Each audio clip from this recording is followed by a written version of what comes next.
वफाकी हुकूमत ने मुल्क में ऑनलाइन सरगर्मियों और साइबर क्राइम की मॉनिटरिंग के लिए PTATers की अलग रेगुलेटरी अथॉरिटी बनाने का फैसला किया है, जबकि वेबसाइट्स, वेब चैनल्स और यूट्यूब चैनल्स की रजिस्ट्रेशन का फैसला भी किया गया है।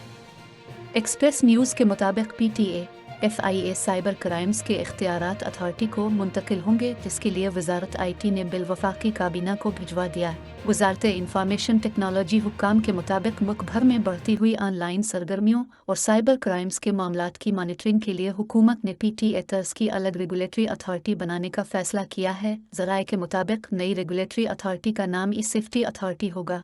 वजारत IT ने बिल वफाकी काबीना को भिजवा दिया है, जिसमें कहा गया है कि तमाम वेबसाइट्स की मॉनिटरिंग ई-सेफ्टी अथॉरिटी करेगी। मुजवज़ा बिल के मुताबिक वेबसाइट्स के इजाज़तनामों और कानून की खिलाफ वर्जी पर जुर्मानों का इख्तियार अथॉरिटी के पास होगा, जबकि अथॉरिटी TV चैनल्स और अखबारात की वेबसाइट्स की भी निगरानी करेगी। अथॉरिटी के पास वेब चैनल्स को लाइसेंस देने का इख्तियार भी होगा।